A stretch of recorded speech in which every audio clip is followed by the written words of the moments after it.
sanāks no 2 cilvēkiem. Tu vari biedroties ar brāļiem, māsām, ar paziņām, bet šodien mēs esam atnākuši uz Piedzīvojumu garas biedrību, kurā ir jau vairāk nekā 300 biedru. Un mēs parunāsim par to, kādas ir iespējas tev un kādas iespējas ir tev kā daļai no kopienas. Ejam paklausīties cilvēku stāstos. Jautāsim mūsu pirmajam cilvēkam, Atim Ķeņģim, kādēļ kļūt par biedrības Piedzīvojumu garas biedru? Ati? Biedrības pamatdokuments ir statūti, un statūtos ir teikts, ka mūsu pamata funkcija ir pilnvērtīgi attīstīt jauniešus Latvijas teritorijā, arī ne tikai. Un otrs punkts ir, ka mēs kā biedrība veidojam piedzīvojumu kultūru. Un ja tas saskan ar tavu dzīvi, tā kā ar tavējo vēlmi, ar tavām vajadzībām, tad tu vari mēģināt reģistrēties par biedru. Grūti, nezinu, kā tikt galā. Protams, tu vari arī nezināt, kā tikt galā un tikt galā. Ja tu riktīgi nezini, kā tikt galā, tad tev ir jāprasā, jāsaka, ka es gribu kaut ko darīt. Un tas ir tas, ka sanāk kopā dažādi cilvēki, viņi spēj realizēt tās idejas, kuras dažreiz vienatnē ir neiespējams. Kāpēc iesaistīties, kāpēc uzņemties iniciatīvu, kādēļ uzņemties atbildību, kas ir brīvprātīgo darbs un kā veidot savu izaugsmi caur iesaistīšanos? Čau, Tomas! Čau! Viņam ir sakrāta liela pieredze dažādos darbos, viņš ir ļoti aktīvs. Mēs esam atnākuši pie Tomasa, pie Gariņa, pie Piedzīvojumu garas Gariņa. Tu esi tas, kurš daudz iesaistās un daudz arī palīdz. Kas ir tā pieredze, kas tev uzrunā visvairāk? Vissvērtīgākais, ko tu vari izdarīt, ir saprast sevi. Saprotot sevi, sapratīs arī citus. Un tas arī ir šis, jo ar brīvprātīgo darbu un vispār iesaistīšanos tu izmēģini daudz mazas lietas. Un nenokļūt kaut kādā darbā, bezceļa darbā, kurā tu vienkārši strādā, lai strādātu, nopelni naudu iztērē un nekāds bonus tev pašam kā cilvēkam no tā nav. Jā, ja tu esi pabeidzis to vidusskolu vai vēl joprojām vidusskolu, tev tehniski, ja tev ir tā pieredze, tev jau var nolīgt kā darbinieku un par pilnu samaksu. Tas iedod to lielo spērienu, tas, ka nevis tu esi vienkārši pabeidzis skolu un tagad meklē darbu, bet tu esi pabeidzis skolu ar praksi, ar pieredzi. Piemēram, vismaz 9 vietās esi pastrādājis, saņēmis kaut kādu atzinumu un tu izproti vairāk sevi. Šie bonus, ko tu iegūsi brīvprātīgajā darbā, ir pirmkārt tev nodrošināt tiek telpa, kur strādāt, kur apgūt šo tēmu. Ja tas ir vesels dienas darbs, tev arī kādā no vairākiem veidiem nodrošina ēdināšanu. Ir iespējas ilglaicīgākā darbā arī paprasīt pēc šī darba tātad novērtējumu rakstisku, ko var pievienot savam CV. Un tu saproti savu mērķi, kaut kādu savu spēku un nespēku. Tev jau pašam jāpamēģina, lai tu uzzinātu, vai ir forši vai nav forši. Jā, tā ir daudz spēcīgāk, jo tu neesi izlasījis, tu neesi kaut kā no savām pieredzēm to sajūtu ģenerējis, tu izjūti patiešām to pieredzi. Un tad tu spēj to informāciju pēc tam ģenerēt un saprast un kaut kā izdot tālāk un rādīt piemēru. Man patīk ar Edgaru runāties, jo Edgars vienmēr gatavs parunāties. Jā, man patīk runāt. Jā. Šeit mēs esam ieradušies pie Edgara Freša viņa studijā. Kā tu nonāci līdz savai studijai? Jā, man Piedzīvojumu garas tieši tad, kad viņi ievācās šajā mājā, pirms pāris gadiem no savu vecā biroja pārvācās, tad es arī uzzināju, ka viņi te darās un aicināja mani palīdzēt, visu kaut ko remontēt, bet sākumā es tāpat kā daudzi negribēju. Tur jāremontē, man slinkums, es nemāku. Un tad vienā brīdī pat pateica, hei, tu te nāc bieži tos video filmēt. Mums ir viena brīva telpa lejā, mēs viņu gribējām citām vajadzībām izmantot, bet varbūt tu vēlies viņu sev paņemt.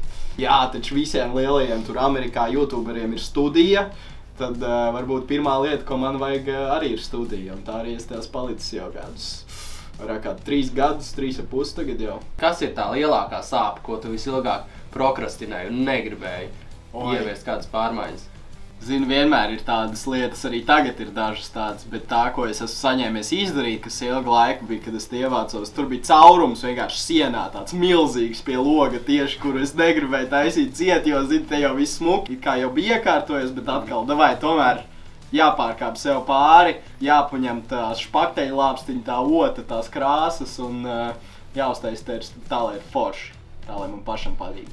Nu, reāli, ja patīk, tad arī ir priekšēt nākt un ir priekšēt darboties. Te jau vienīgais nosacījums ir tas, ka tev jābūt kaut kādai iniciatīvai, un tas var būt pilnīgi jebkas. Manā gadījumā es sarakstīju pirms tiem 3 gadiem, ja, ka es gribu šeit uztaisīt video un podcastu studiju, un beigās tā palasu, ja, ko es tur biju sarakstījis, tos mērķus, ko es gribu šajā iniciatīvā attīstīt, un tad viss ir piepildījies.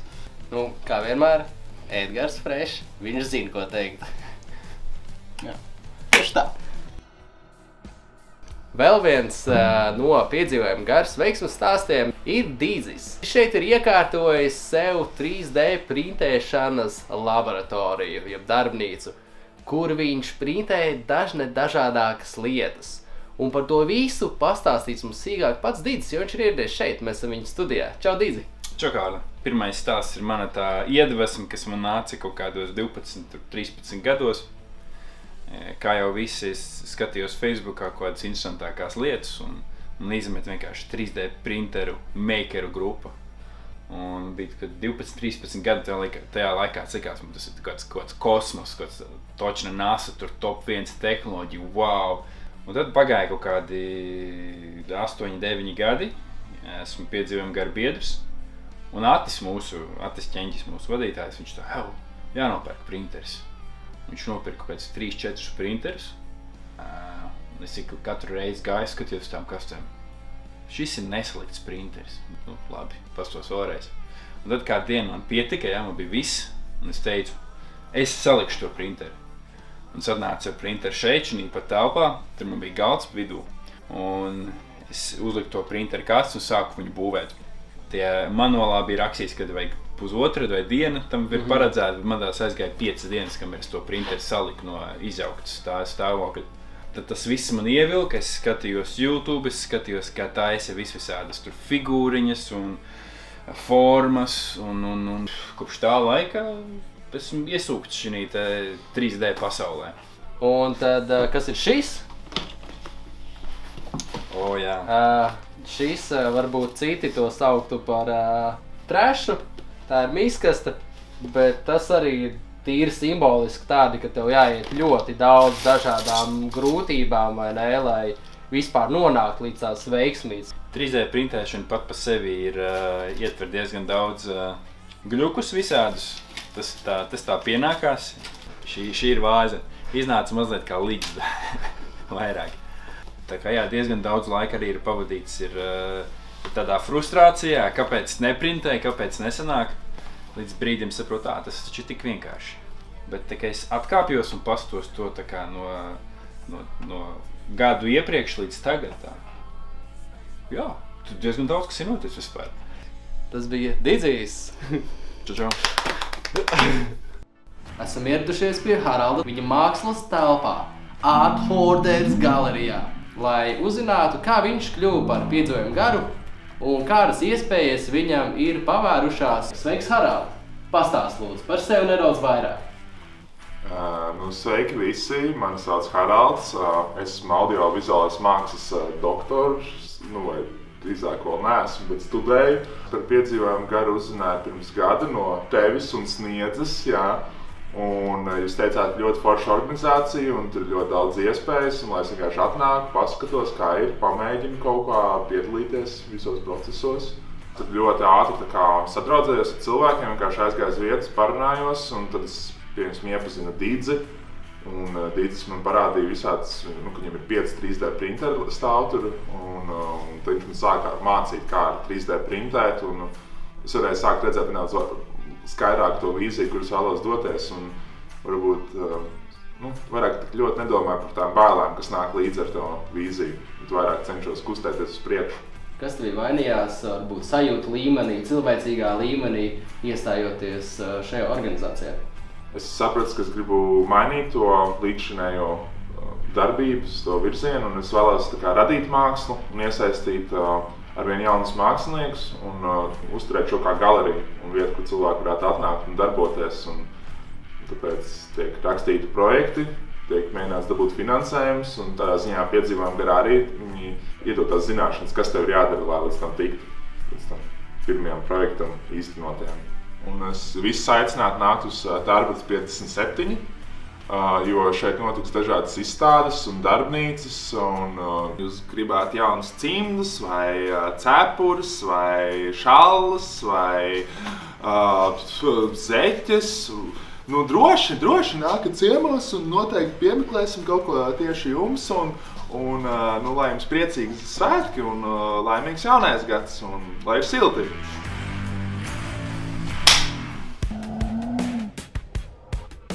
Mēs esam ieradušies pie Jēkaba velostacijā. Viņš ir šīs vietas galvenais operators. Nu, brauc iekšā, sataisīsim to riteni. Labi.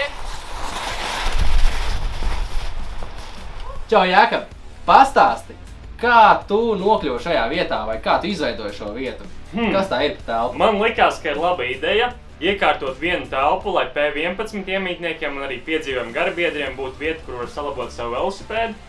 Un sākumā tā bija doma iekārtot tikai vienu mazu telpu ar dažiem instrumentiem, eļļām, citiem apkopas līdzekļiem.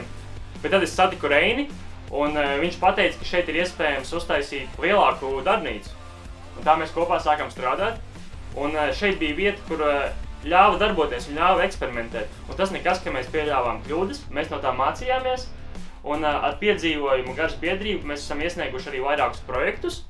Tagad ir apstiprināts projekts Salabos savu velo šeit, nākamais līmenis, kurā ne tikai mēs attīstam ārā pašapkalpošanās velostaciju, kas atrodas Puškina ielā 11, Maskavas un Puškina ielas stūrī, kurš cilvēks var jebkurā dienas laikā atbraukt ar riteni, piepumpēt riepas, ieļot ķēdi un veikt vienkāršus remontu darbus.